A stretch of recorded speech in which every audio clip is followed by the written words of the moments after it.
Uniquely me is uniquely you. Balancing the different hats of life, achieving. Hi everyone, welcome to another episode of Uniquely Me with Simone Stewart. Guys, I'm so excited to be here with an amazing gentleman, Paul, a grandfather, a mortgage advisor, Kiwanian and spinal cord injury warrior. Acute onset of a rare neuroimmune disease started Paul on a journey to raise awareness. Jump right in. Paul, welcome to Uniquely Me. Thank you very much. I'm happy to be here. It is my pleasure to have you. Lovely. Let me tell you, when I thought about coming back out, I literally, like the Lord kept showing me all the people that needs to come out. You bet. And you were definitely top of the list. And I'll tell you the truth, I was worried if you were going to accept my invitation. And but I will say, guys, when I reached out to Paul without literally any form of hesitation, Paul was like, I'm only too happy to do so. Absolutely. So here you are. It's my pleasure. Absolutely. Paul, can you share with our audience, who is Paul?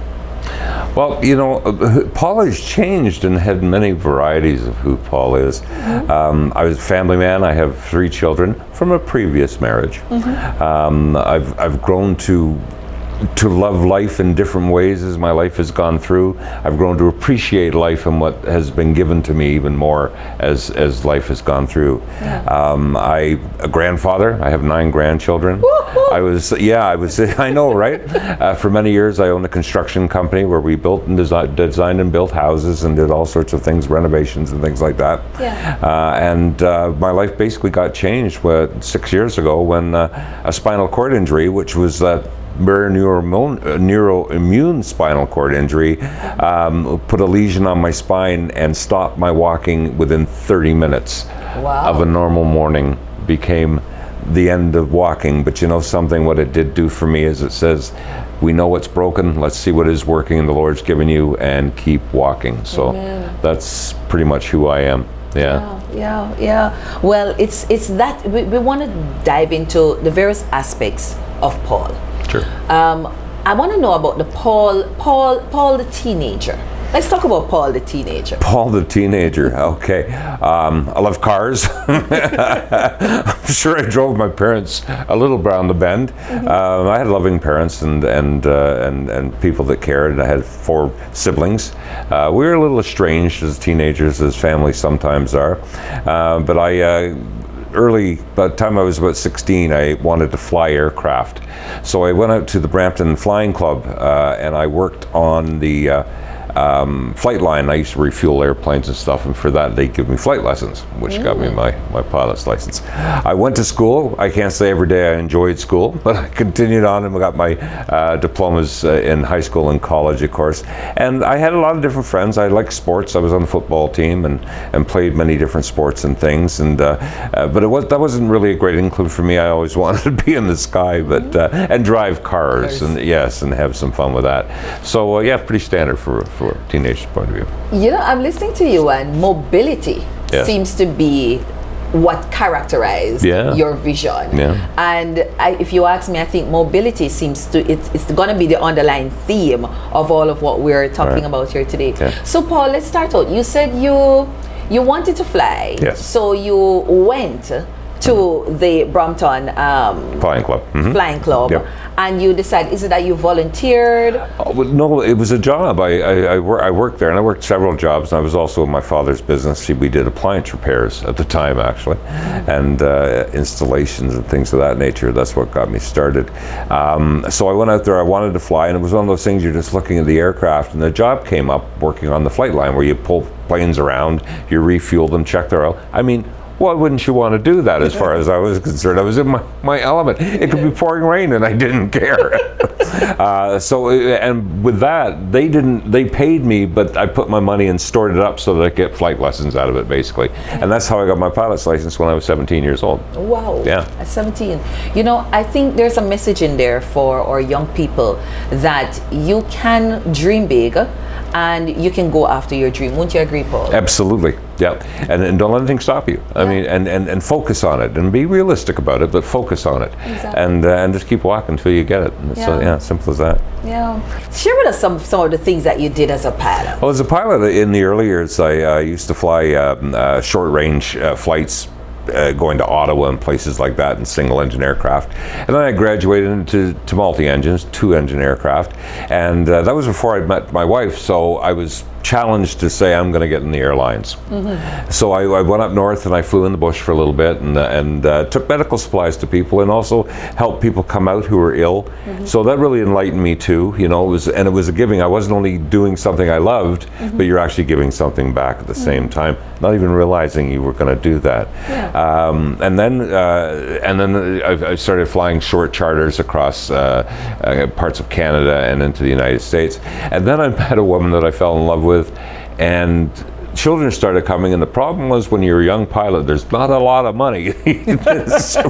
so I had to reroute course, because you know it's the way it is. The Lord gave me children, and God loved them, and so you had to do that. And so I went. That was part of my life, but I understood that I had to do something else. So just because you have a passion with something, you have to understand that sometimes you have to give in to thoughts to actually move yourself forward that are more essential than just doing that. It's not just about you. Many of our, let's go first. How long were you married for? 21 years. 21 years. Yeah. Many of our people will say that, you know, after 7 years, you know, you're kind of okay. You think that, yes, the marriage is sure. But then you have those who say, well, after 10 years, you know, the marriage is going to go to shreds.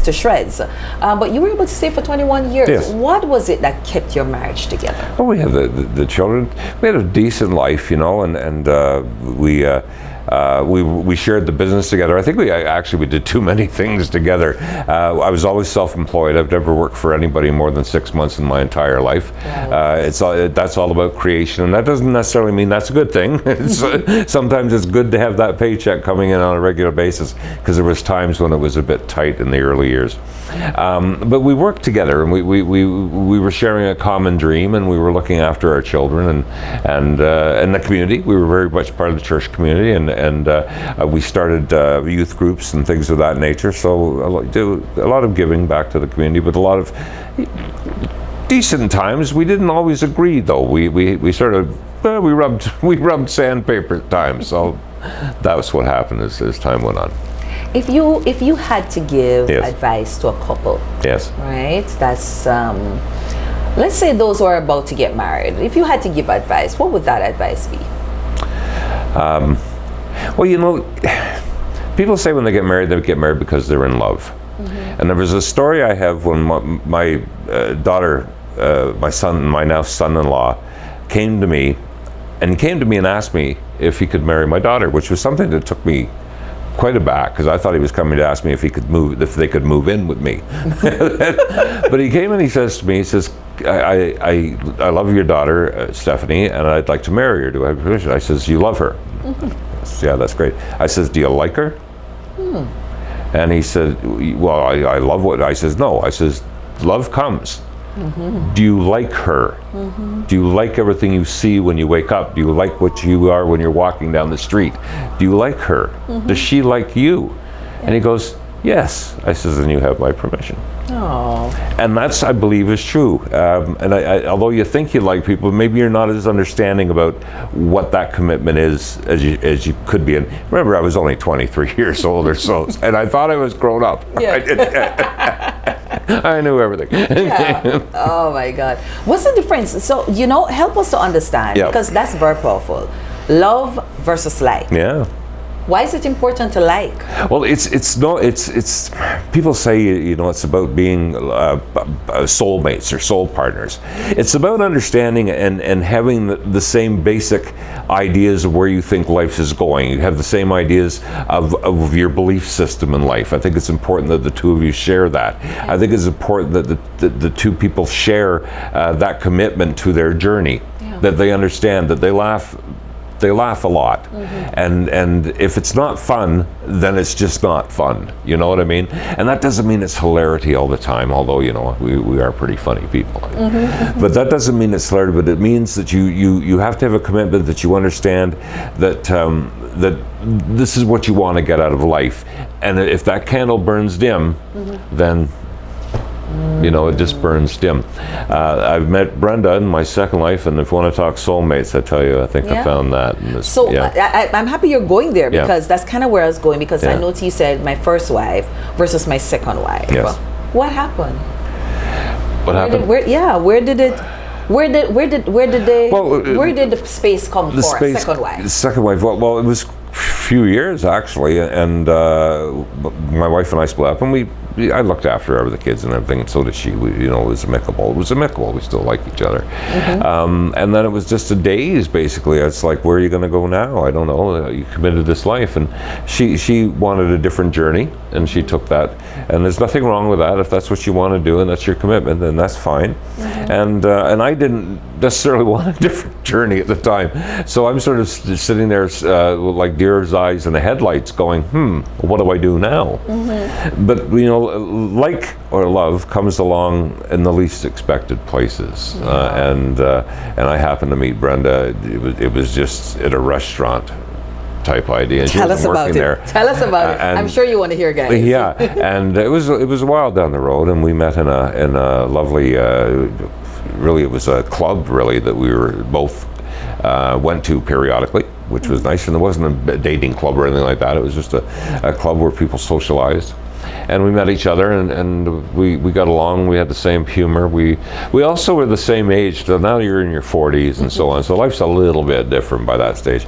But you're talking to someone who has knows the same bands you know, knows the same TV shows, knows the same this, knows the same that. So there's that connection that really helped. And we were on a kind of an intellect level as well. We understood each other, and we had our dreams and thoughts of life were pretty similar.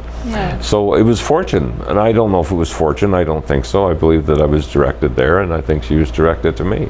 So there we are. And I do love her, so it's okay. So guys, I think if you're listening well to Paul, it sounds like Paul is still in love. I am. How long have you guys been married now? We've been married for, let me see, 2014, so this has been our 11th year. Yes, July 27th, I remember. You see, there we are. It's 11 years now, but we've been together for about 18. Wow. Yeah. So life happens, and I want to fast forward to just before we started recording. You know, you shared that you had done a trip with your family, and not knowing that would have been the last time you would have flown. Walk us through that morning, if you can. Oh, yeah. Now, that was on my own. I went out to Stratford. I used to fly out of Stratford. I'd had a plane a few years ago, and but I was just renting this particular plane.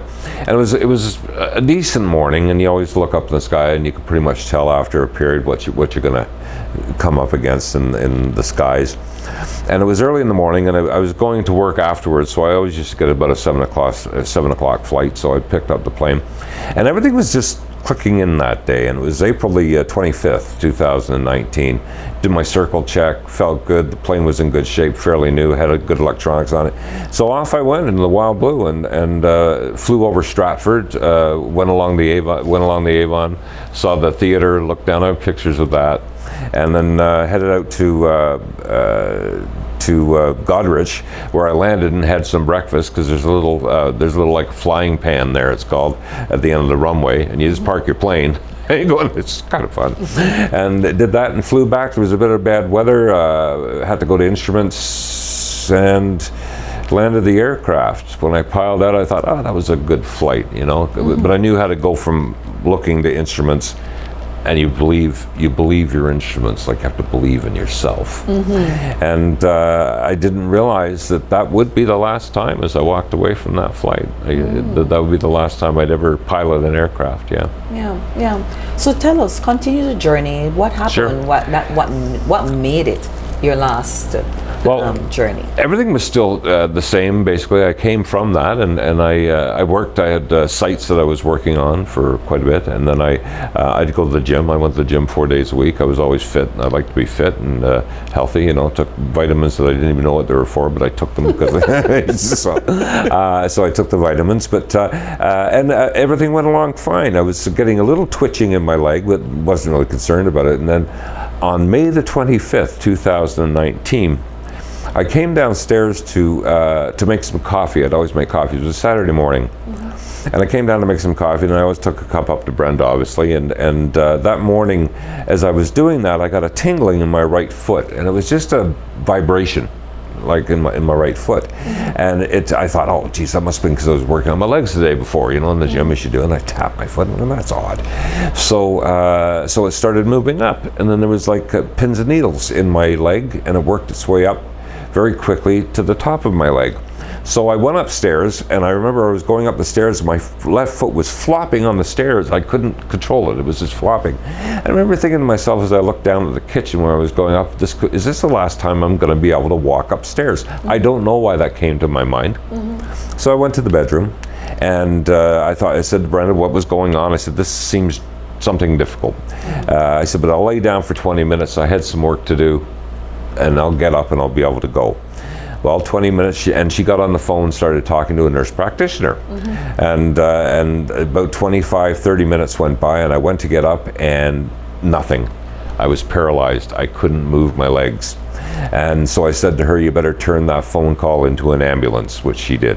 And that started this stage of my journey. Wow. Yeah. Ladies and gentlemen, if you are just joining, this is Uniquely Me with Simone Stewart, the Canadian version for sure. Guys, you are hearing the story of Paul Garrett as he's sharing life, how life changed for him within minutes. And so we are continuing to hear what happened now that, the call has now come for the ambulance to come. So the ambulance is here, Yes. you're at the hospital, Yes. What happened? So they take me to the hospital, but it's funny, on the journey down in the ambulance, the attendant was magnificent. But they didn't know, they'd done all these quick tests on me to see what move your toe, and I couldn't move my toe. Like you're looking at it and it's not going anywhere. And fine. So they didn't know what the problem was particularly. So on the ride down, he says, I don't think you've had a stroke, but I'm going to take you in as a stroke protocol, and that will make all the attendants come to you and basically get you right away. And he put a butterfly needle in my arm so that they could put the intravenous in, and he did it while we were bumping in, and he was just telling me that'll just make things quicker, because he obviously knew what was going to happen. Well, they got me in, they tested me, they checked me for stroke and so on, and I hadn't had one. It was not a stroke, which we didn't believe it was. We didn't know what it was. Right. So then next was a surgeon came in. And the surgeon, they took an MRI and a CT scan and x-rays and things of that nature. And the surgeon said to me, Paul, he was almost in tears, this fellow, and he said, Paul, I'm a mechanic. And if I found something that was broken in you that I could fix, you'd be on the table now. He said, I'm sorry, I can't find anything of that nature. So let me ask you, what was going through your mind from the moment the ambulance, you realized you needed to call the ambulance? Please help us to understand what state of mind you were in, what was going on the inside. Okay, pretty calm, because I am basically, you got to land the plane, so you got to stay calm. Not quite knowing what was going on, but you have to remember in the back of your mind, when anything onsets like that quickly, you basically think when you get to the hospital, they'll give you some kind of shot or medication, and you're going to be all right. And what was going through my mind was not knowing what the problem was, but pretty much feeling that once I got to the hospital, they'd repair it, whatever it was. So as the day went through, and we met all these other doctors and situations, and it wasn't healing, and there were certain things happening to my body that weren't working, and it wasn't getting any better, and that's when the tension started rising a little bit, So it started, so the foot stopped, your feet stopped moving, so you were paralyzed. But what else? Could you move? Could you sit up? Oh, yes. Was everything else moving? Was it just your feet? No, it was my legs from my waist down. So everything shut down. My urinary tract shut down, and my everything that you use to evacuate yourself, if you will, stopped working. So everything stopped working. My feeling, you could stick pins in me and say to this day, and I won't feel it, but don't do that, please. Let's check that. My grandchildren used to say, I don't feel my legs, so they'd kick me. Oh, God. No, they were playing, and I thought, oh, that's funny, and then I thought, don't kick people, because most people can feel that, Yes. Sudden realization that I was going down the wrong road. So all that shut down, and my legs were not working, but I was working from here up. Yeah. These are working. This is working. So it comes back down to, if you lose something important on an aircraft, and I'll bring it back to this because that's how I equate things. If an engine goes, you don't hover on it, you say, okay, that's not working, what is working, and you fly the airplane. So that was my philosophy. It was like, sit up every day, shave. I didn't have a beard at that point. Shave. When you can, put your pants on, seriously, because I couldn't at one point. Put your socks on. When you can, go and shave in front of the mirror. When you can, stand and do it. So keep moving forward. Never stop. Yeah. I like that. So the doctor has said, we can't find anything. Nope. And what's next? Neurologist. Okay. Dr. Casserly was her name, and she walked in the room and she looked just like my youngest daughter. The same age too. However, not at all. With an entourage, she's in charge of MS research at the University Hospital. I tell you, this was if you're going to get ill, this is a city to get ill in. And she didn't know what it was either, and she still looks at me and she goes, what do we have here? And we introduced, and I realized at that stage that things were getting a little more serious. I wasn't going to be going home. And I said, whatever it is, you think I'll be back to work by Tuesday? And she said, because she knew. Yeah. So she was MS. So she had me immediately taken in as a patient to the hospital, and then a barrage of tests. 30 vials of blood, spinal taps, MRIs, CT scans, on and on through the night in observation. But she stayed with me the whole night with her assistant. And when she got the spinal tap, she took it to the lab herself at 3 a.m. so she could find out. She didn't know quite what this was, but she had an idea. Yeah. So one night we had another MRI scan. She says, Paul, I need you. It was with dye. And she says, I really need you. I need this one. I need to see this one. So she says, I really need you to stay in there, and it's going to be about 2 hours. In the MRI, and I don't know if you've ever heard an MRI, but it's like, and my legs were in spasticity, so they were spasming, and the pain in my legs was starting to grow. So they had to strap me down, and they gave me this ball that I could squeeze. And it's not about being afraid of closed-in places, because I'm not particularly, but it was the pain, and it was the spasticity, and it was the discomfort, and I was tired, but I didn't squeeze the ball. And she stayed there the whole time, and she says, right, and she got something off the MRI. And next thing, she comes up to our room, my wife was there, Brenda was there, and she said, I've spotted something on your spine, and perchance there is a meeting in London of neurologists. Her mentor was there. Everybody was there from Toronto and all over, and we're all allowed to bring one case. Can I take yours? Oh my God. Doesn't that say that's driven by someone? Can I take yours, right? That night. Yeah. Who would feel that would ever happen? So she did. And true to her word, but she still is.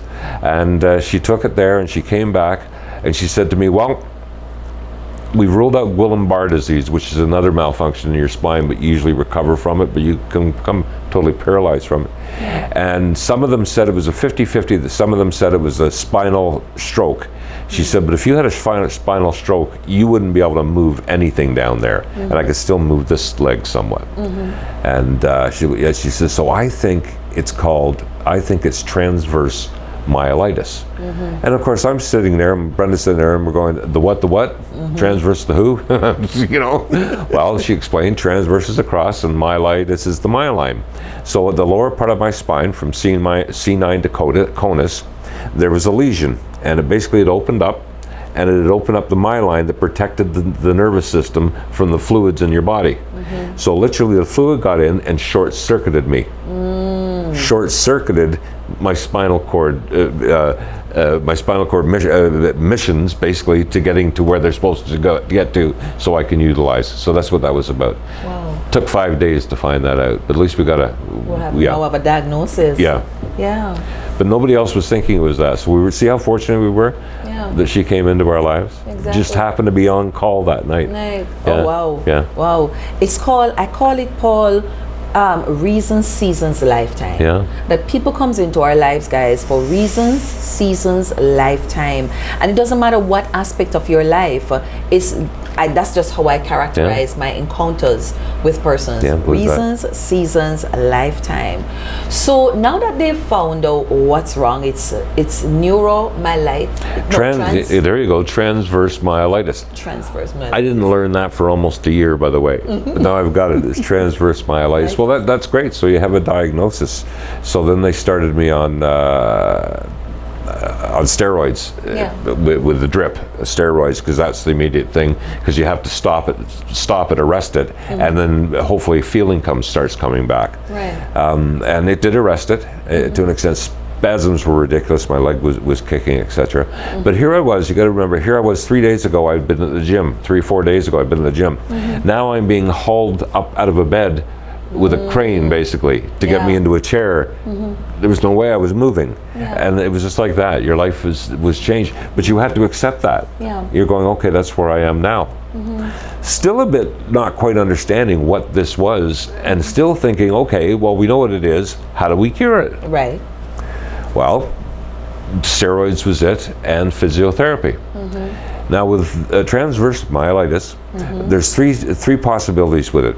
Either you stay paralyzed completely from the waist down, or you get some movement back, like I have, or you're completely cured. That usually happens with younger people. And my God, I've met some younger people who get it. The pain's ridiculous. You don't want a young person. The young person's mind hasn't had enough life to be able to understand the pain you're going through. However, I was in the mid-range, but I was not happy with that, of course. So when I was in the hospital, in University Hospital, I was in my wheelchair. Because I was on the steroids too. I was whipping around all over the place. I could have written a thesis, you know. And I happened by the nurse's table, and this was about 10 days after I'd been there, and they were trying to get me into Parkwood Institute. And the doctors were all standing there, and the nurse practitioner and the nurses, and they were all defending me, saying, no, he's a great candidate. And one of the doctors who'd been on my case, because being a teaching hospital, they moved doctors weekly. So Dr. Castley wasn't on my case for this week, and this one other doctor was. And he's standing there, and he says, well, you know, everything we're doing for him is basically a placebo. He will never walk again. Oh, come on. And so I'm sitting there and hear this, of course. So I'm going, oh. And the nurse practitioner goes, well, he doesn't believe that. And she said, honestly, doctor, I don't believe that. And I said, well, I second you on that one, Peggy. I don't believe it either. And she said, and he's sitting right behind us. Because she knew I was floating all over. Right. I'd be downstairs, upstairs. And I said, well, I said, that's your opinion. And I says, that's not necessarily the will, because you're not the one that can make that comment. Come on. And you know, and I knew I was blessed. This wasn't the condition I was going to stay in forever. So then we just started, and he didn't treat me again, because I said no, I would rather have somebody positive working with me. And Dr. Castley came back on board, and that was the end of that. Yeah. Wow. You know, I want to interject here. Sure. How important is it for us to take charge of our own survival? 100%. It's a word. How important is it? 100%. Yeah. Yeah. And also, you know, I was very fortunate, being blessed, yes, having a good companion beside me, who remembered that she, at that point, had lost her mate in the physical living aspect, had lost the guy that took out the garbage and cut the grass and did all that stuff, but had now had to do everything. And her job, she's a graphic designer, so she had to work and come over to me and bring me grapes and tell me that everything was going to be fine, and not let the outside world get into my world, so I could focus on recovery. Yeah. But you have to believe in yourself. You have to know that this is something that you can overcome, but you can only overcome it if you believe you can overcome it. Yeah. And how far you overcome it is not the point. The point is every day you keep walking, because sometimes you have to lose your legs to learn how to walk again. And I'm telling you, that's what happened to me, because it's not a matter of the physical walking. It's here. Yeah. It's the physicality of just being part of life. It invigorated me. It made me stronger. It opened my eyes where I could actually literally smell flowers again, which I hadn't really taken notice of for many years of my life. It made me look at things where they don't matter as much. People didn't upset me as much because who cares? We had a person at Parkwood. I was there, and I went to everything. I went to seated yoga. I went to, I was praying. What do you call it? That's my. I went to everything they offered that would help, meditation and everything else. I learned how to float on a leaf going down a river. That was kind of cool. So, but there was a young girl there. And we were in this, and she was so down, and she had 2 children, and she had something like this, and she just couldn't. Everything was negative. She couldn't get over it. And this is bad. This is bad. And I kept on trying to boost her and say, no, this is a journey that we're on. And she went, no, don't believe it. And I went for days, and it started to bring everybody down too, because you want to stay positive and help people that are behind you and so on. So I was reeling back to my room, and I went, she said she had children. And so I reeled back, and I went into her, and I said, Linda, I said, what's the most important thing in your life? She said, my family, my babies, my kids. I said, that's your one. I said, focus on that.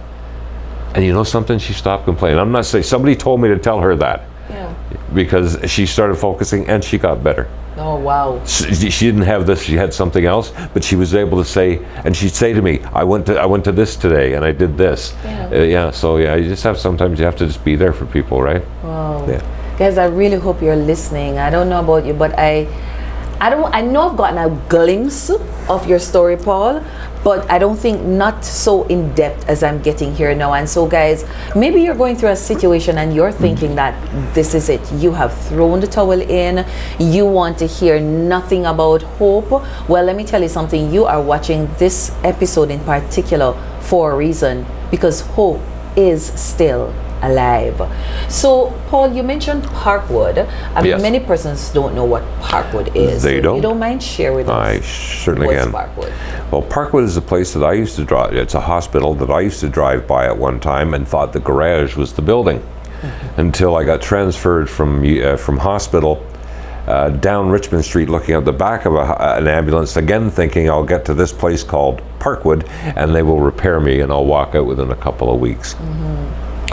Parkwood is a rehabilitation hospital right here in our city. Again, we're so blessed in this city to have all these things at our, and it works with Lawson Institute, but they have occupational therapists, they have round-the-clock nursing and doctors, they have physiotherapists, and it's a pretty stringent regime.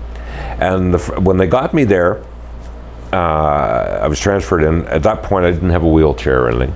So they come the first time they get in there, they're asking you questions, they're getting your information, and they're saying, well, you do this, and you're trying to keep it all in your mind. And at this stage, I'm starting to get a little worried. That I'm going, well, this is going to not be what I think it's going to be. So they got me off the gurney and they pulled me onto the bed because there was no way I could do it at that stage. I didn't know how to transfer. They have to teach you that, how to transfer from there to there. Yeah, like what I did today, I couldn't do that at that point. Just moving down the couch. And so, at any rate, they put me on the bed, and then everything went quiet. Brenda wasn't there, and everything went quiet. And suddenly I laid there, and it was like I could see myself from above myself, and I started crying because I went, I don't think I'm going to be able to walk again. I didn't have a wheelchair that I could get into. My mobility was gone. So suddenly, I can't get out of that bed. I can't sit up in that bed. I don't know how to do anything. And that's where my journey began at Parkwood. Well, share with us the journey now. So you are now, it's like this is where you've hit rock bottom now. Absolutely. Right? Yeah. You know what's wrong. But here it is, because I'm listening to you too, that really from that morning you left home, you just didn't go back home. That's right. Right? That's so it's correct. from the hospital, from home to the hospital. Yeah. I mean, as a matter of fact, guys, let's recap. Yeah. It's getting up to go downstairs for coffee. In 10 minutes, basically, you're immobile. Paul is immobile. He's then at the hospital, and then from the hospital to this rehabilitation location, right? And so, Paul, you are now sorry, no wheelchair, no ability to do anything. Yeah. You can't get up. You have no clue. You start crying. I did, and I sobbed for quite a while. I was on my own, and that doesn't matter if somebody saw me, because by that you don't care. Yeah. But that helped me adjust to it a little bit. That helped me go, okay, what's next? Yeah. What are we here for? Yeah. So then the occupational therapist came up, who I'm still friends with, and Emily was also one that was going to look after me. A very small girl, but could stop me from falling and stuff. She was amazing. Anyway, that's another part of the story. But he came up, and Charlie came up and started going through and telling me, well, what can you do? I said, well, if I have a board, I can transfer from here to there. But I can't do it that way. He said, all right, show me. So I did that. He says, why can't you do it that way? Well, I started pushing back. I said, well, he said, well, I can only do it that way, so you got to show me. I don't know how to do it that way. That was my attitude at the time. And so now I'm going, okay, now I'm getting a little irritable here. You know, like I'm in control usually, so what are you doing? Yeah. Telling me what this, and I'm suddenly in a different environment from the hospital, because now these people are telling you what to do. So for that point, I sort of pushed back, and we didn't get along very well at first, and the first day. But then I realized, I laid back, and Brenda came in, and we hadn't really talked, and I said that I'd been a little upset by this or whatever, and I said, you know something, though, I'm wrong. Why? I says, because I'm here for a reason. I'm here to learn. They don't have to teach me. They don't have to, Yeah. but they're there to. So take every moment you can get and learn as much as you can. And that's what I started doing. So the next day I met up with Charlie, and he says, well, what are your plans? What do you want to do? And I said, well, first off, I want to get to my son's wedding in a month. And that was a biggie, and it was on the 13th of July. And this was like middle part of June. And I'm still lying flat on the bed, basically. So he said, okay, well, he says, we'll start trying to get you so that you can stand and turn. So that was occupational therapy, and then I went to physiotherapy, and the people in there were kind of brutal, and I thought I had to impress everybody. So they put you on this pedal thing, and my legs fly off, so they have to be strapped in. But I could still, I was staged because of the steroids, I was able to move my legs a bit. So I was able to pedal this thing, and so I tried to go as fast as I can. He says, it's not a race, right? He says, sometimes you got to go slower to go faster. Oh my See God. what I mean? Come Another on. lesson. And so he was right. But I pushed back from him because it was going, well, this is physicality. I've been in gyms all my life. What are you?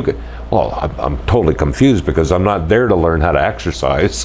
I'm there to learn how to stand up and walk. Yeah. He says, well, you got to get from here to that door in the next few weeks, right? And that door of the gym, it's maybe 80 feet. It's a fair distance, but it looked like it was just narrowing, like it went on forever, because I couldn't do it. Yeah. So he says, I says, well, what's going on here, Barry? And he says, well, what do you want to do? I says, well, I want to walk out of here.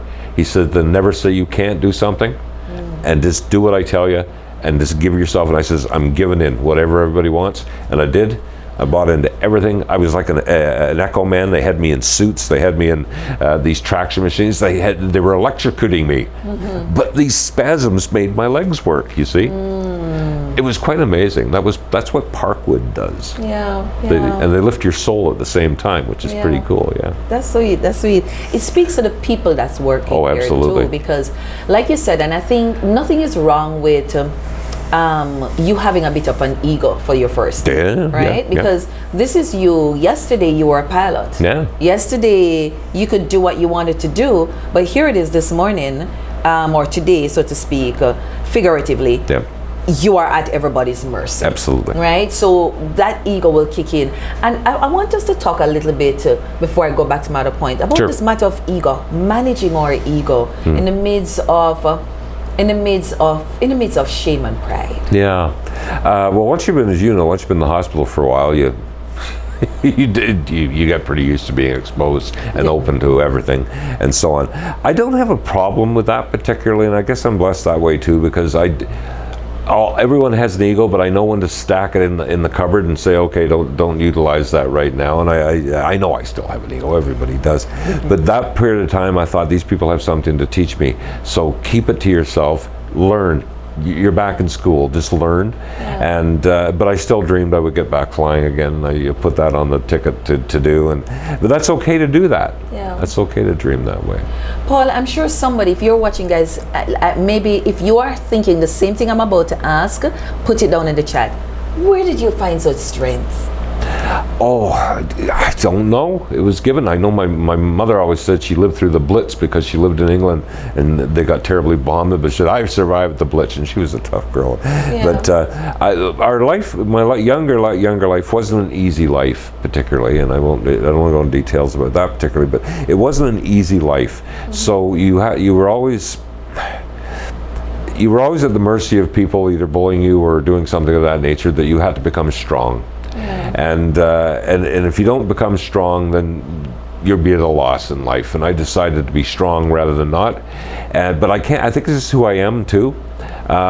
You can give me a dire emergency and I will not flinch. I just go, well, we have to do this. Now afterwards I might have a total breakdown, but in the moment, so that energy was given to me.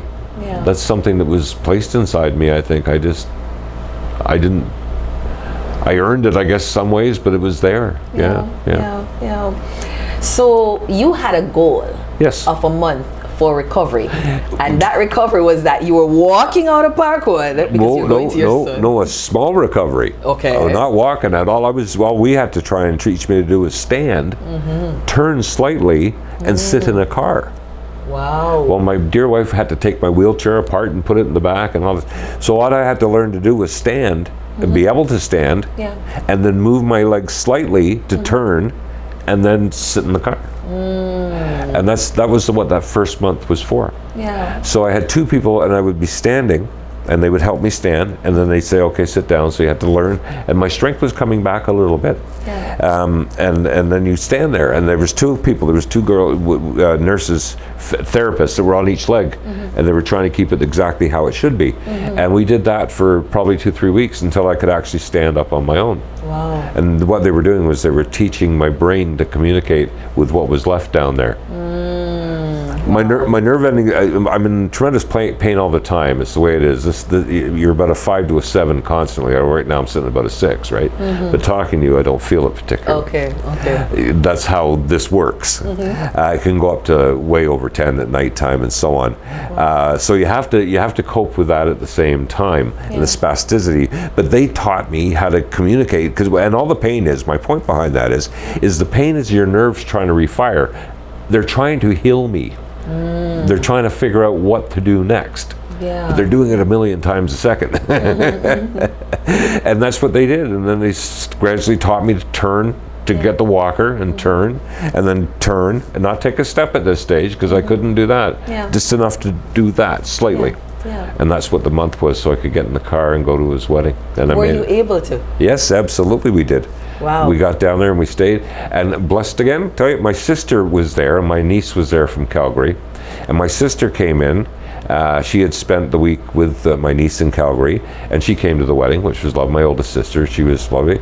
And she wasn't feeling well that night. And it turned out she had some cancer recurred, and she passed about 6 or 8 months after that. Wow. But we had a joyous evening though, with the wedding, and my brother was there, and my other sister, and nieces and nephews. So it was a great time, and my son, of course, and his bride, and their 2 children. So So let's talk about, because they said you will never walk again. They did. That was their opinion. You used this month to at least be able to stand. Yes. And at least be able to turn and get in the car. Yeah. But guys, you are going to see, because I'm going to be, there'll be a clip showing you walking. Sure. When did that happen? Well, I was in Parkwood for over 3 months.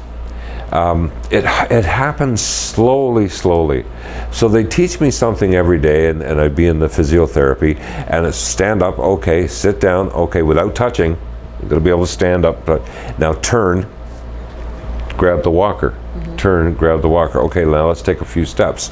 So remember I said that door? Well, I was aiming for that door, which was 1,000 miles away, but every day it was getting closer, so I'd walk 5 steps.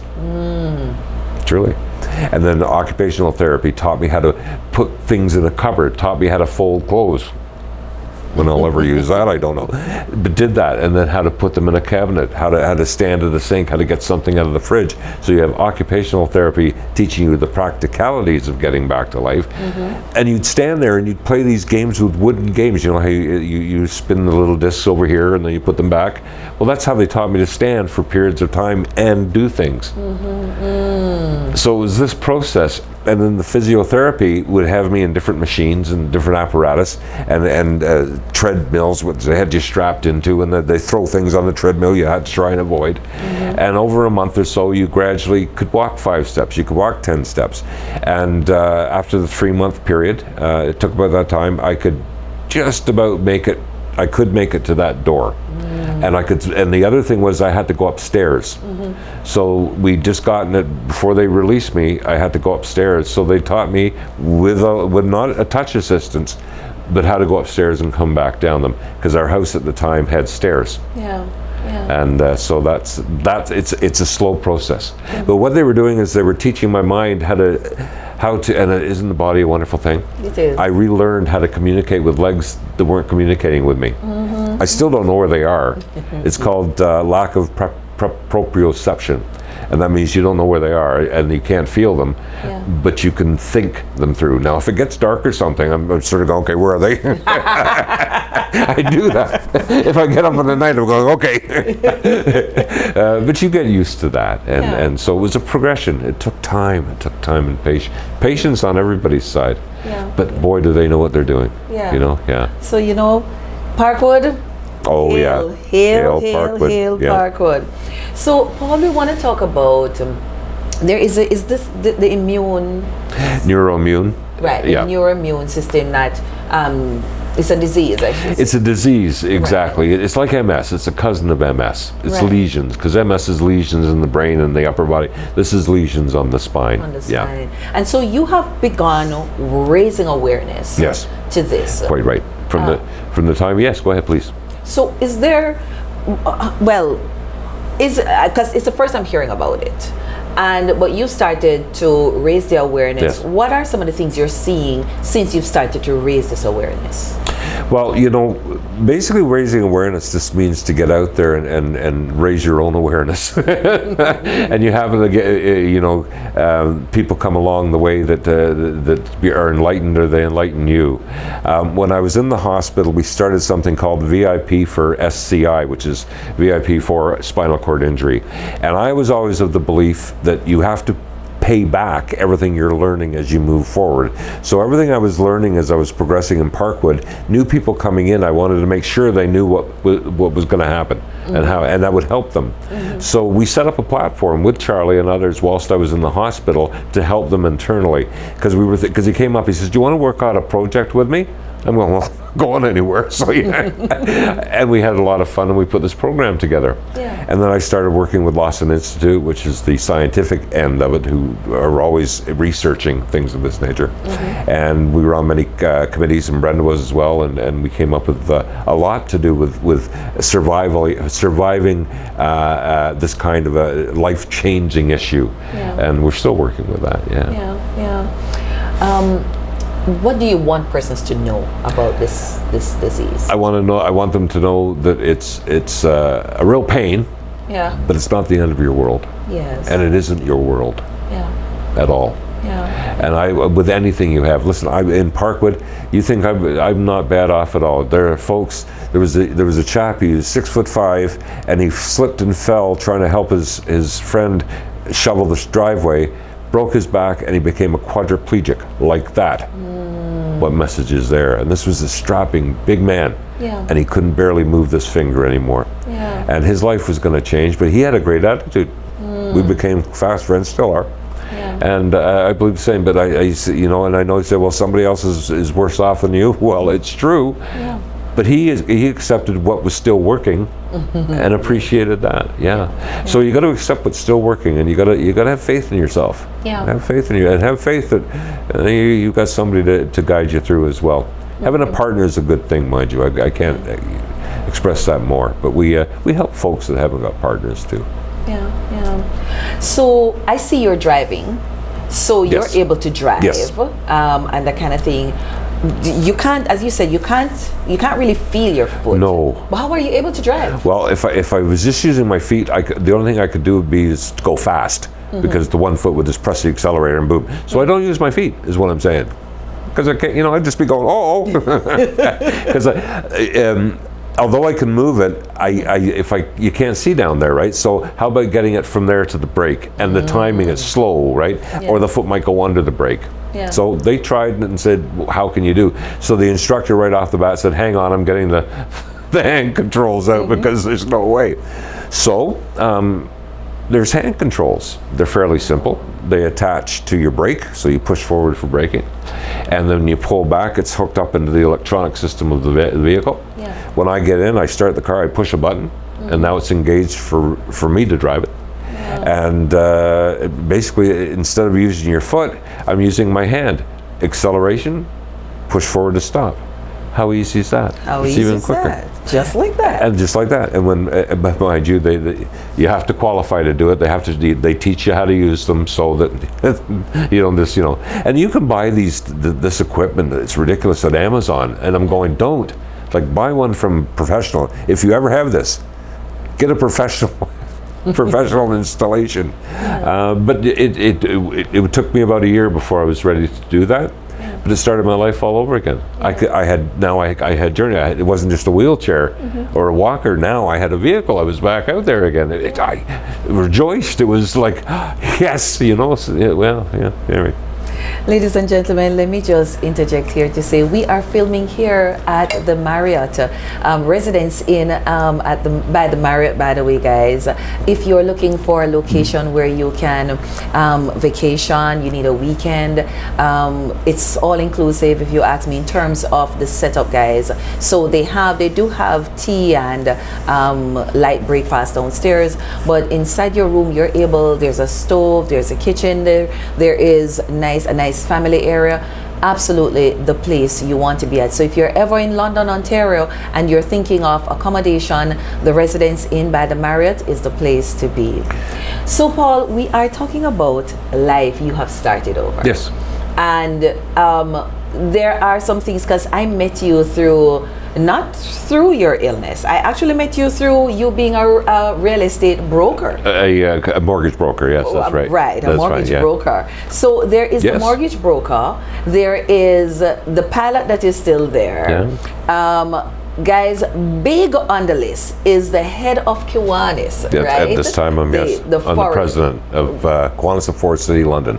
Okay. I want you to talk a little bit about this, because one would say, okay, so you need to slow down and stuff, but let me tell you, this gentleman, there is no slowing down here. That's right. It's everywhere. Talk to us about starting over in the fast. The interesting thing is when you first get home, when you've been in the hospital for 3 months or 4 months, and now the big day is you go home. It's wonderful. You've prepped for it. The house is ready for you. Brenda had the rails and the stair adjusted so I could get in and out. It was all wonderful. But in the hospital, I'd been used to, if I needed, and I tried not to, but I could call an attendant. People would come and take care of them. My meals were brought to me, doctors visit me, and so on. Now you get back to the home, you get back to your house. This really should be familiar to you, right? Well, we were living in a townhouse at the time, and the basement or downstairs area was where the entertainment was. I had my stereo and gosh knows what else. And the upstairs, of course, was the bedrooms, and the office, and the downstairs was living room and kitchen, obviously. Well, you walk into there, and Brenda said to me, we got in, and everything was settled, and she'd raised the chair so I could sit down and get up easier. It was amazing.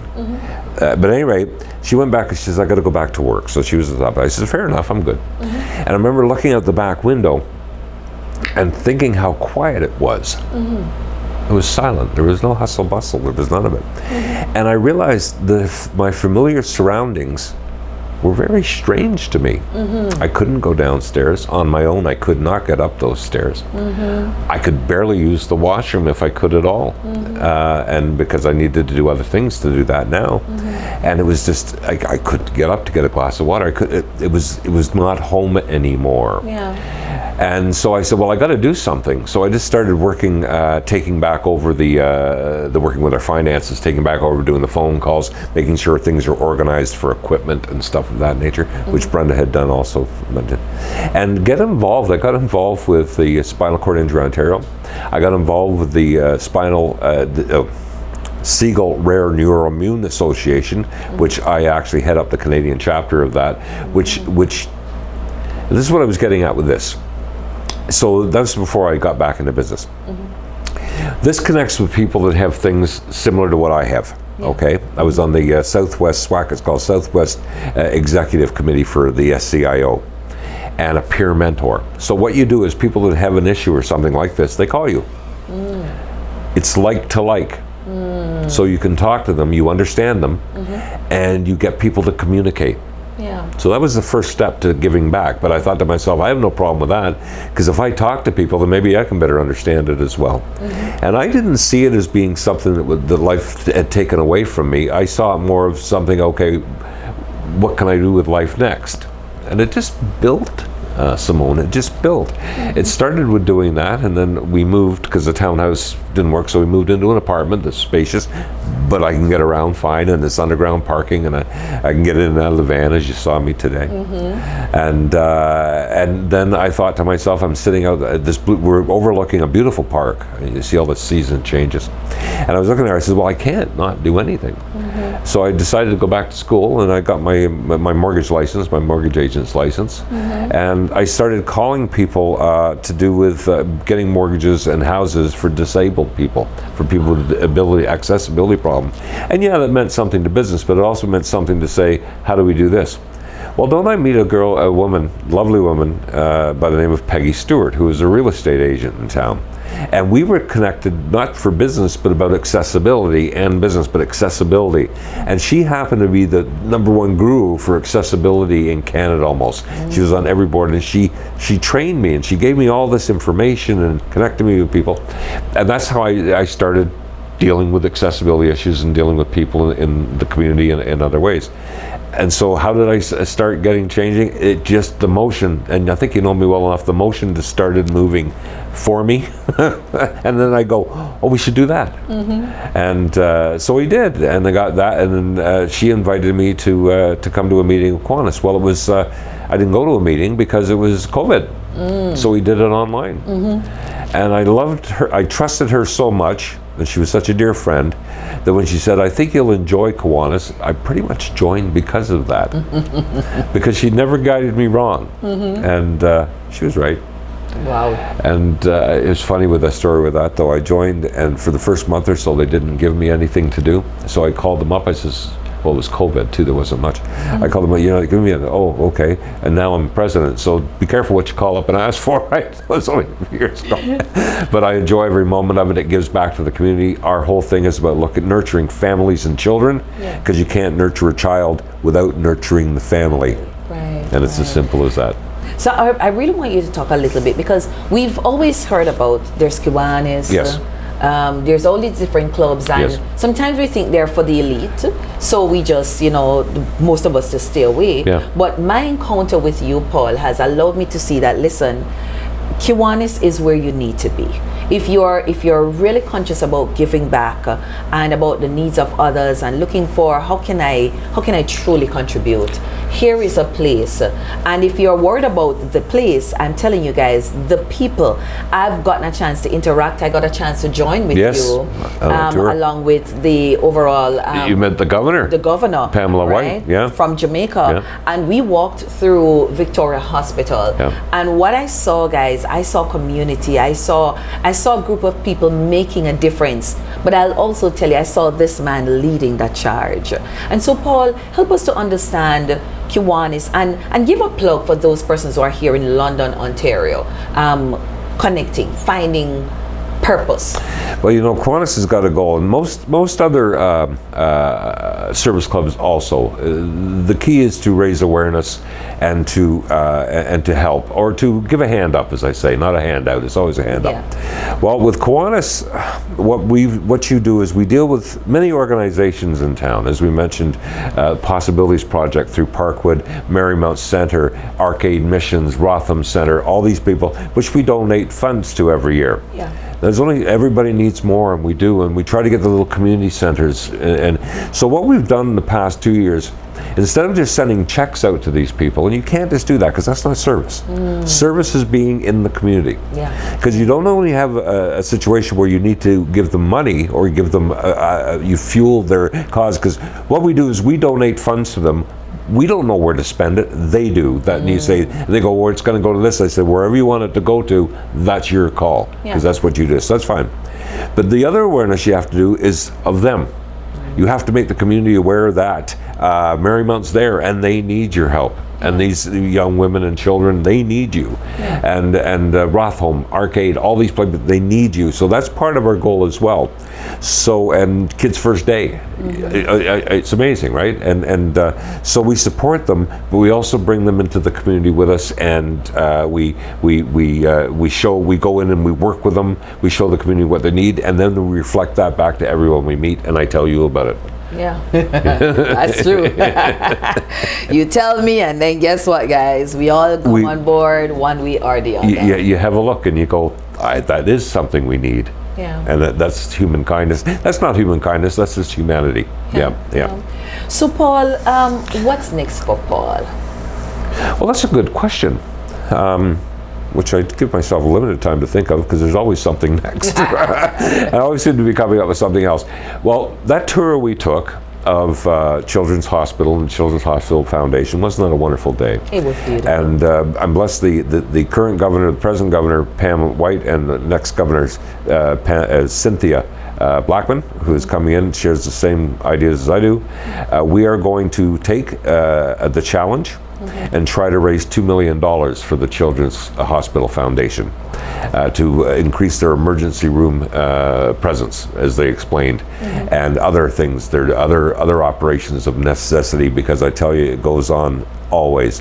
You have to remember that with hospitals, you think the government pays for it. It doesn't. The government doesn't pay for anything but 90% of that building and the staff. Everything else, from a blood pressure machine to the beds to everything, has to be raised. That money all has to be raised from the community.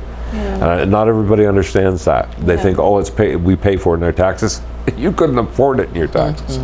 So we're going to raise awareness, and we're going to take that show on the road. So I'll be continuing that, and I'll still continue what we're doing in the community with Kiwanis, because I started it. I can't leave it. So.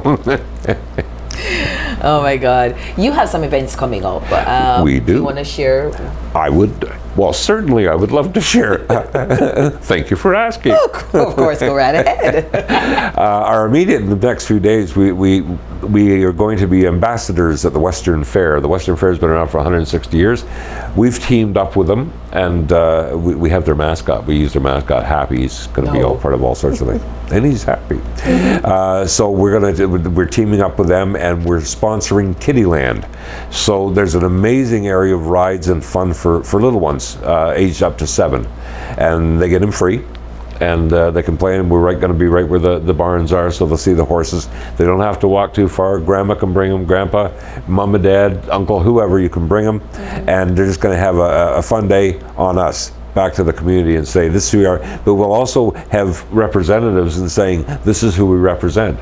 Because we're going to have people every day talking about the organizations in the city. That goes on for the 10 days of the fair. And I've done the schedule on that. People are volunteering for time on the booth. And it's time on the booth, but it's also time working in the fair as ambassadors, right?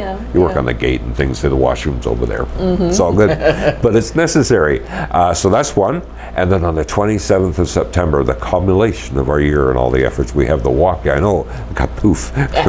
We have the walk, run, roll, which is where it shows it takes a village.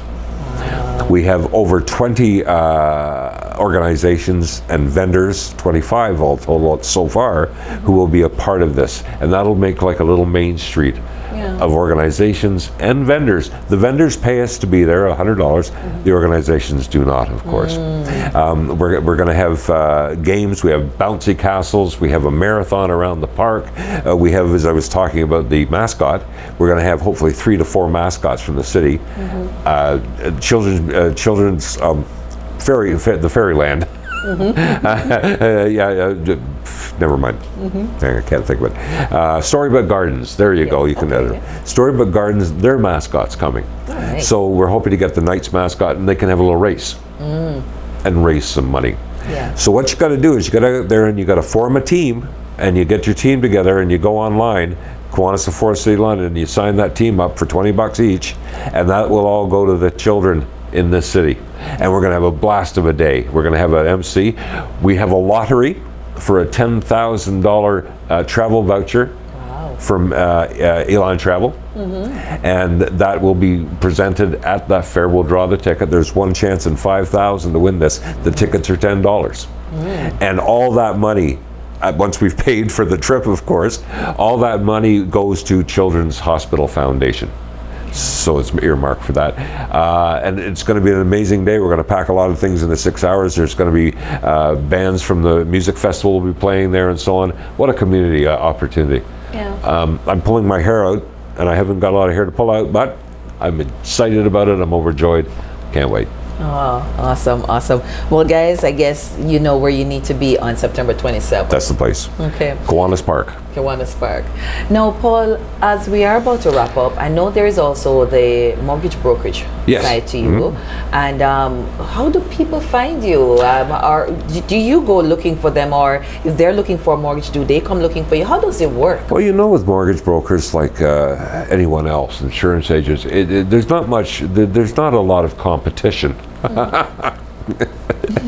I'm one of 2,500 in the city, basically. There's a lot of competition, and you're aware of that, right? Oh, yes. So I tell you what, I've been fair enough. I have referrals from people I used to do work for, who, when I told them my situation that I changed up, they referred people to me. So that was fine. Joined the Chamber of Commerce. And the Kiwanis is a member of the Chamber of Commerce as well. That's where I met you. So you asked me the question, that answers it. I met you there. I've met other people in the Chamber. I through Kiwanis. I do not spout my business in Kiwanis, but people know what I do. Yeah. And they go, oh, Paul, you do that. Yeah. So, you know, referrals that way. And from clients that are satisfied, giving me referrals. And I've developed in 4 or 5 years now a reasonable business. I always have a few clients working, so yeah. Oh, wow. You try to help where you can, right? Right, Yeah. right. I'm doing a small business segment to this program because I'm seeing value in it. Oh, yes. What advice would you give to someone who is thinking of starting up? It doesn't matter what industry, but they're thinking of starting up, especially for migrants, I should say. Yes. They're in a new country, they're thinking of starting up, or it's just someone who life has, just taken a full 360. Yeah.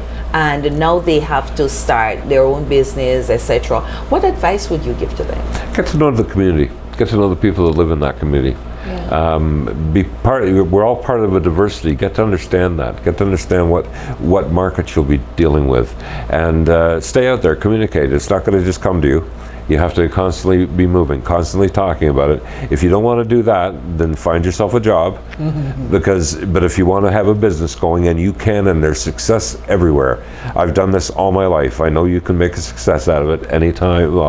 It's difficult, but with commitment, just get to know the community. And you know something? Don't say, oh, I can make this much off that person. Build a relationship with them. They'll be with you forever. Yeah, awesome. Good advice. Now, Paul, we are literally at the end, and someone who will see this video 10 years, 5 years from now, what do you want them to remember you for? Or know you for? Well, I just want them to remember the message of what it's about. It isn't necessarily remembering me. It's just remembering that what I'm doing and other people are doing still needs to be done. So it'll be... you have to teach people about every 10 years. People will get the idea of something, and then 10 years later they've forgotten all about it. So, and that's interesting you say that. So continue the message. Whatever any message you hear from anyone that is worth continuing, then take up the gauntlet. Yeah. Well, guys, what can I say? You've heard it from Paul Garrett himself.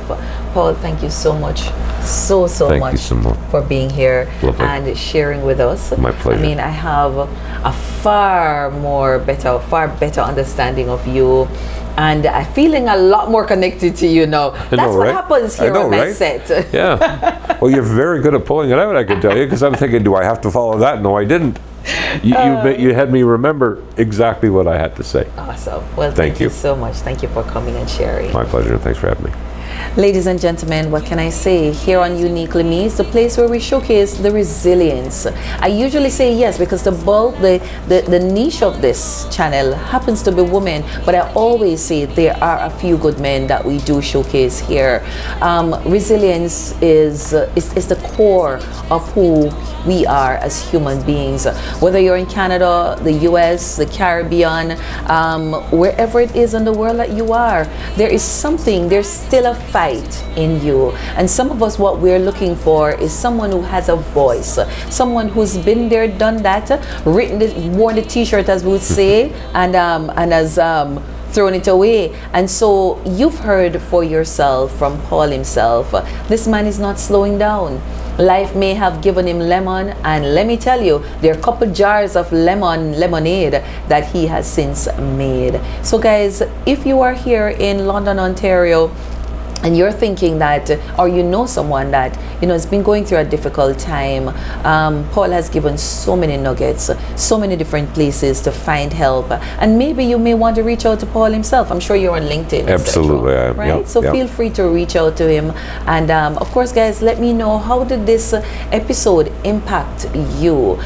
What stood out? Like this one, guys, I really want to know what stood out. Like, share, and of course, comment. Thank you so much again, guys. Remember, Uniquely Me is definitely uniquely you. Until next week, bye-bye.